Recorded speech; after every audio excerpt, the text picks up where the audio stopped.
LeBron James has dealt with critics his whole career, but no one's been louder than Stephen A. Smith. For years, he's kept LeBron out of the GOAT debate, pushing Jordan over him at all costs. LeBron never took the bait until now, because this time it's about Bronny. And if Stephen A. is telling the truth, LeBron's real battle hasn't even started yet.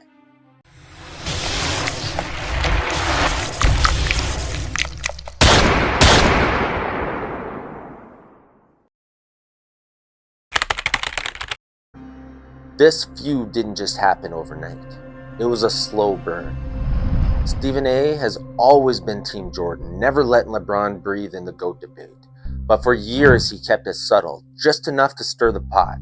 About Michael Jordan, like LeBron James is in the same sentence as him. Some LeBron James. Yeah. You know they're gonna happen. He the GOAT. He the GOAT. He's not. Say it with Little jabs, nothing too crazy, nothing too personal. And LeBron, he just let it all slide. Because deep down, he knew Stephen A. wasn't the enemy.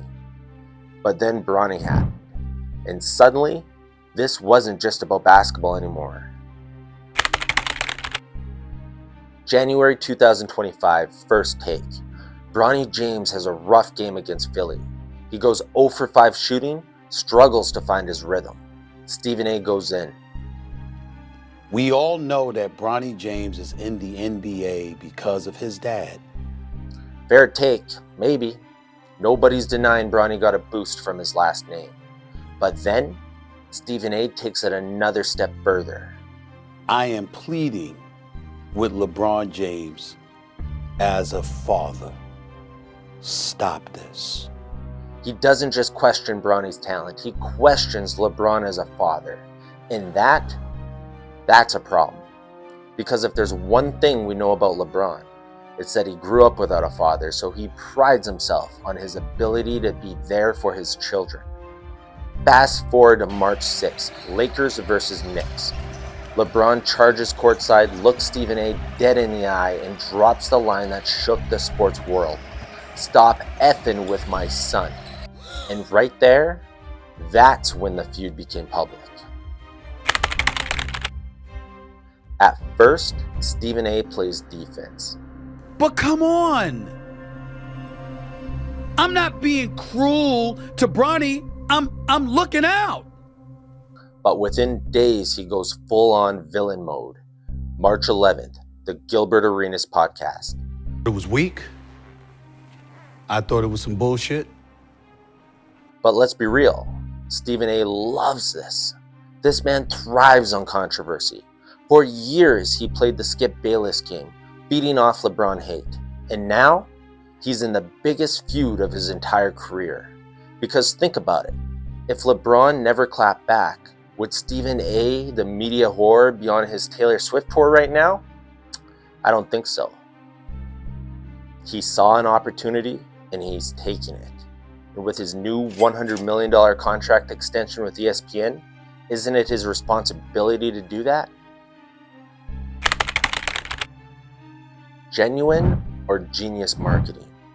Now let's talk about LeBron's response, because this wasn't just about protecting Bronny. It was about controlling the narrative. March 26th, the Pat McAfee show. LeBron doesn't sit back. He picks his moment, his own platform, his own terms, and he tears into Stephen A. Calls him out for being a rock star, not a journalist. It's my job to not only protect my damn household, but protect the players. You know, and I think a lot of the media, including him, and I know he's gonna be happy as hell. He's gonna be smiling from ear to ear when he hears me talking about him again. Oh my God, he's gonna get home and grab some ice cream out of the fucking freezer and sit in his chair in his tighty whities on the couch. And just like that, the conversation shifts. It's not about Bronny's struggles anymore. Now, LeBron is the guy standing up for his family. Smart move, right? But here's the thing. LeBron chose the McAfee show, an ESPN platform, a network show that was desperate for ratings and just so happens to also employ Stephen A. Smith. And suddenly, The hottest feud in sports just happens to be playing out exclusively on ESPN's airwaves. Yeah, you see where I'm going with this. This wasn't just personal. This was business, possibly a planned feud. Rappers do it to increase streaming numbers. Why wouldn't the NBA and ESPN reverse engineer their own marketing battle? At first, Stephen A had the advantage. Bronny wasn't ready for the league, and that's a fair take. But then he pushed too hard.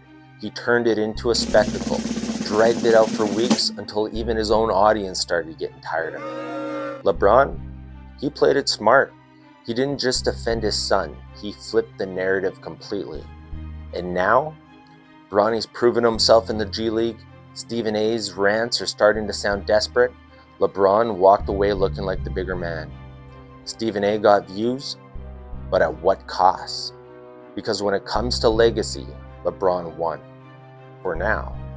See, Stephen A has recently hinted that he's been holding back, that he knows something about LeBron that's undefendable. And while he hasn't spilt the beans yet, perhaps LeBron once told us. And like we all, hey, everybody know ain't no party like a Diddy party, so. And if you've been paying attention lately, you know exactly what that could mean. Why you trolling like a bitch? Ain't you tired? Trying to strike a chord and it's probably A minor. What do you think? Did Stephen A take it too far, or is LeBron too sensitive? Drop your take in the comments, hit that like button, and make sure to subscribe to Sportsline because trust me, this feud isn't done yet.